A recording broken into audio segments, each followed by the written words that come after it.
ہمیں جو شرف بخشا، انسان کو جو شرف بخشا ہے اللہ رب العزت نے، ہم اس شرف کو اپنے ہاتھوں سے خود ہم نے مٹا دیا ہے۔ دنیا ہمیں کیا مٹائے گی؟ کاش اگر ہم اسلام پر پورے طریقے سے لوٹ آئیں، سنت نبی پر عمل کرنے لگیں، سیدہ فاطمہ الزہرا کی تاریخ کو اٹھا کر پڑھیں۔ ایک بال کسی نے نہیں دیکھا، ایک بال سیدہ فاطمہ الزہرا کا کسی نے نہیں دیکھا۔ تو اسلام میں ہمارا یہ حق ہے، ہندوستان کی سرزمین پر جو ہماری ماں اور بہنیں ہیں، جو ہمیں حق دیا ہے ہندوستان کے لانے پردے کے تعلق سے، اس ہمارے حق کو کوئی انشاءاللہ نہیں چھین سکتا۔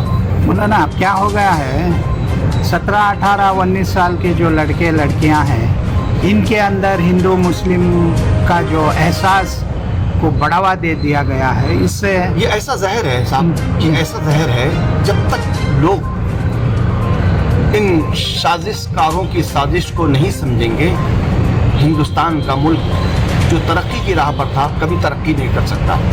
ترقی ہندو مسلم سارے مذاہب کے لوگ مل کر ہی ایک ملک کو سجاتے ہیں، بناتے ہیں۔ گلشن میں، پارک میں ہر طرح کے پھول ہوتے ہیں، تبھی وہ پارک ہوتا ہے، چمن ہوتا ہے۔ اسی طرح ہمارا ہندوستان ملک الحمدللہ بہت سارے مذاہب کے لوگ ہندوستان کی سرزمین پر ہیں۔ اب سے 15-20 سال پہلے یہ وبا ہندوستان کی سرزمین پر نہیں تھی مذاہب کی۔ چند لوگوں نے پلان کے مطابق ہندوستان سے مسلمانوں کو ختم کرنے کا پلان، ہندوستان سے مسلمانوں کو ختم کرنے کا ارادہ کیا، لیکن الحمدللہ ہمارا ایمان کہتا ہے، ہمارا جذبہ کہتا ہے، ہمارا دل کہتا ہے کہ ہندوستان کی سرزمین سے قیامت تک کوئی مسلمان، یہ لوگ جتنے بھی فتنے اٹھانا چاہیں، ہم لوگ پریشان تو ہوں گے، ہم ذلیل تو ہوں گے، ہمیں کاٹا تو جائے گا، ہمارا ناحق خون بہایا جائے گا، لیکن ہم اس خون کو اپنے ملک کے دینے کے لیے تیار ہیں۔ اچھا، یہ جو فرقہ پرستی کا زہر جو گھول دیا ہے نوجوانوں کے ذہنوں میں، اس کو ہمیں کس طرح سے بچانا، کیسا روکنا ہے؟ بھائی صاحب،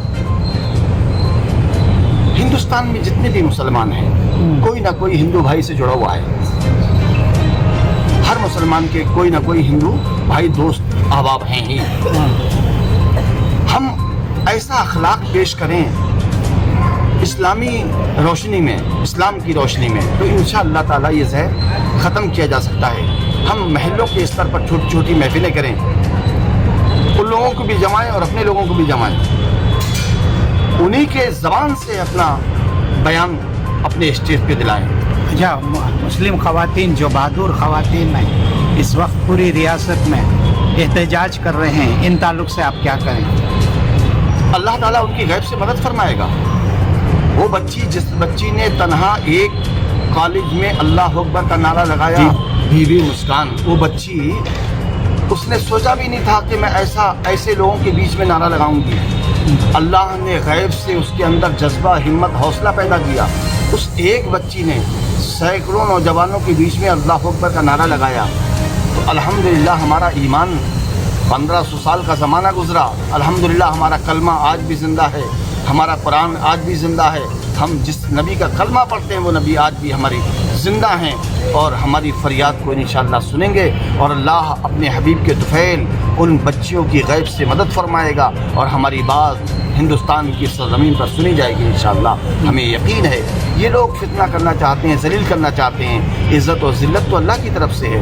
ہم صرف اسلام سے دور ہو گئے، اگر ہم اسلام کے قریب آ جائیں، سنت نبوی پر عمل کرنے لگیں، سیدہ فاطمہ الزہرا کی تاریخ کو پڑھیں، سیدہ بی بی عائشہ رضی اللہ تعالیٰ عنہ، بی بی خدیجہ الکبریٰ کی تاریخ کو پڑھیں، امہات المومنین کی سیرت کو اگر پڑھیں، تو الحمدللہ جو بچیاں حجاب نہیں لگاتی ہیں وہ بھی حجاب کو پسند کریں گی اور حجاب لگائیں گی، اور حجاب ہمارا اسلامی حق ہے، یہ حق ہم سے انشاءاللہ کوئی نہیں چھین سکتا۔ مسلمانوں کے لیے آپ کی اپیل کیا ہے؟ مسلمانوں سے یہ ہے کہ ہمت اور حوصلے سے رہیں، صبر سے رہیں، قانون کا ہاتھ میں نہ لیں۔ جو کوششیں ہماری ہیں لا کے ذریعے سے، ان کوششوں پر عمل پیرا رہیں، عمل کرتے رہیں، کوشش کرتے رہیں، اللہ تعالیٰ کسی کی کوشش کو بیکار نہیں جانے دیتا۔ الحمدللہ بہت سارے لوگ کرناٹک کا کوئی شہر ایسا نہیں جس شہر میں میرے تعلقات کے معاملات کے لوگ نہیں، اور الحمدللہ کافی لوگ میرے پاس آتے ہیں، میں روحانی علاج کرتا ہوں۔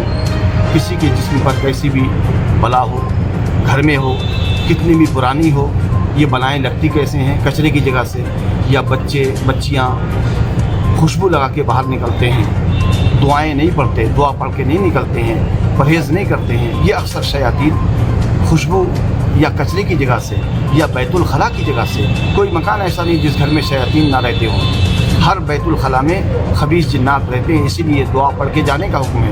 اللہم انی اعوذ بک من الخبث والخبائث۔ الحمدللہ پیارے نبی نے ہمیں ایسا کلام دیا ہے، ایسا طریقہ بتایا ہے کہ ہم یہ پڑھ کر جیسے ہی بیت الخلاء میں داخل ہوں گے، جتنی دیر وہاں رہیں گے، یہ دعا پڑھنے کی برکت سے شیاطین خبیث اندھے ہو جاتے ہیں، ہم باہر آتے ہیں پھر ویسے ہی ہو جاتے ہیں۔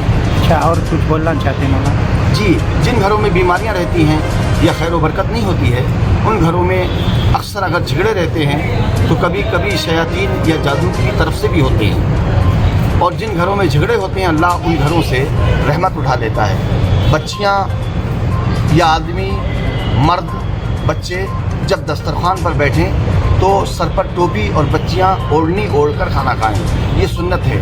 دسترخوان بچھا کر کھائیں، رات میں جھاڑو نہ دیں، دانتوں سے ناخن کو نہ کاٹیں، گھر میں فساد نہ کریں۔ نشے کا کوئی عادی اگر اپنا بچہ ہو گیا ہے تو اس کے لیے سورہ لقمان پڑھ کے درود شفا کے ساتھ میں دیں، الحمدللہ گھر میں امن رہے گا، گھر میں جھگڑا نہ ہونے دیں۔ مسواک کو لازم پکڑیں، مسواک کے بہت سارے فضائل اور بے شمار رحمتیں اور برکتیں ہیں۔ جو لوگ مسواک کا اہتمام کرتے ہیں ان کے دانت، عقل، دل و دماغ، گردے، جگر، پیٹ، الحمدللہ سب کو شفا ہے صرف مسواک سے۔ جو لوگ اگر مسواک پر عمل کرنے لگیں، صبح اٹھتے ہی مسواک کرنا، سونے سے پہلے مسواک کرنا، دیکھیں جو لوگ کہتے ہیں ہمیں رات کو نیند نہیں آتی، 4 بجے سوتے ہیں، 3 بجے سوتے ہیں، نیند کی گولی کھاتے ہیں پھر بھی نیند نہیں آتی، وہ ایک دن فجر کی نماز کے لیے اٹھ جائیں اور پورا دن نہ سوئیں، الحمدللہ دوسرے دن سے عشاء کی نماز پڑھتے ہی ان کو نیند آ جائے گی۔